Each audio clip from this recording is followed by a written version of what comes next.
quand même bien en pleine nature. Hein. Les oiseaux, les petites bêtes, le bon air. Ah, vous me faites marrer avec votre bio là. Et vas-y que ça balance des hérissons pour chasser la limace. C'est quoi la prochaine étape? Hein? On va dresser les chenilles pour pas qu'elles mangent les feuilles. Et bon celle-là. Non mais c'est bien, c'est marrant ce que tu dis. Mais la bio c'est quand même mieux pour l'environnement, non? Mais il va très bien l'environnement, faut arrêter les... Arrête! C'est vrai qu'il a l'air de savoir se défendre tout seul l'environnement. Hein. Et si on faisait fausse route?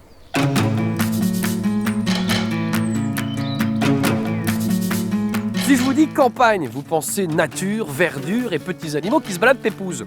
Sauf que la nature, elle commence à avoir du mal à encaisser toutes les cochonneries qu'on lui balance dans la gueule. 20% des émissions de gaz à effet de serre sont produites par l'agriculture. Et c'est encore plus si on ajoute à cela la production de pesticides, d'engrais chimiques, la déforestation pour l'alimentation animale ou l'industrie agroalimentaire. Alors, est-ce que tout ça est lié aux 80% des insectes qui ont disparu en moins de 30 ans? Je sais pas. Peut-être. Peut-être. Écoutez, moi je pense que la nature, c'est dépassé. Hein. Regardez ce qui se passe. Vous mettez un petit peu de produits chimiques et voilà, tout se dérègle. Bref, si vous voulez mon avis, la nature, c'est pas au point. Alors que nous, on a créé des drones abeilles. Bon, ça pollinise que dalle, mais c'est quand même classe.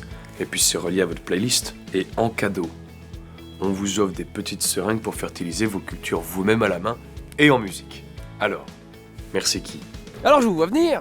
Vous allez me dire oui, mais l'agriculture bio dans tout ça. Eh bien, les fermes biologiques émettent moins de gaz à effet de serre à l'hectare. Elles n'utilisent pas de produits chimiques, elles s'adaptent mieux au réchauffement climatique et elles offrent de véritables solutions aux problèmes de fertilité, non pas en travaillant contre, mais avec la nature, tout en cherchant à essayer de stocker du carbone dans les sols. Par exemple, sur les 1000 fermes bio de Loire-Atlantique, on replante des haies, on réaère le sol, on privilégie les rotations, les cultures associées, et comme ça on permet à la biodiversité, la vie quoi, de revenir. Et cette vie, elle va venir aider l'agriculteur. J'ai des problèmes de pucerons en fait, alors j'ai pensé faire appel à vous au lieu de mettre des produits quoi. Eh mais vous êtes parente, ma petite dame. Fallait penser à nous appeler un peu avant, hein, parce que nous on intervient quoi d'habitude? Allez, mi-avril, début mai, max quoi. Mais vous pouvez faire quelque chose quand même? Ah, on peut s'arranger, on va essayer de faire quelque chose quoi. Allez. Chrysop, à Fidolette, il y a du puceron castagnier là. C'est quand même beau la nature. En anticipant les problèmes et en faisant des cultures variées et adaptées au climat, on peut très bien se passer de béquilles chimiques. Ça pousse. Ça pousse. C'est un miracle! Et la bio n'est pas bonne que pour la biodiversité. Par exemple, le bocage. Très présent en Loire-Atlantique, zone d'élevage qui sculpte les paysages. Aux nombreuses zones humides.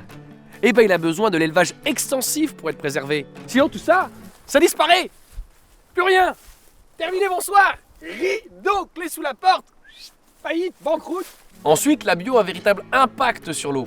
Et bien qu'on n'en manque pas en Loire-Atlantique, seulement 2% des cours d'eau sont dans un état correct. Alors pourquoi? C'est peut-être un peu lié à la pollution aux pesticides et aux nitrates. Chaque année, la dépollution de l'eau coûterait plusieurs dizaines de milliards d'euros. Et oui, entre les pesticides chimiques et l'élevage intensif, nos nappes phréatiques et nos rivières sont pleines de merde.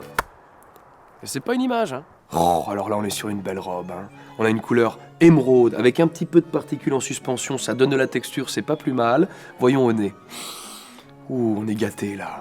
On est gâté. Il y a un soupçon de glyphosate qui donne une légère touche boisée. Là c'est... Oh non, c'est une autre qualité, avec une petite touche d'engrais en fin de bouche, c'est incroyable. Vraiment ça? Ah oui, alors ça je le vois très bien, voyez-vous, sur un poulet en batterie. Ce serait superbe, vraiment. En gérant bien son eau et ce qu'il met sur les sols, l'agriculteur bio contribue à préserver la qualité et la quantité de l'eau. Et ça pourrait être pas mal utile quand il a commencé à faire un peu très chaud. Parce que je sais pas si vous avez vu les prévisions, mais il va faire chaud. Au final, que ce soit sur l'eau, le climat ou la biodiversité, le développement de l'alimentation et de l'agriculture biologique répond aux objectifs de réduction de gaz à effet de serre et d'adaptation au réchauffement climatique. Bref, avec la bio, la Loire-Atlantique y gagne.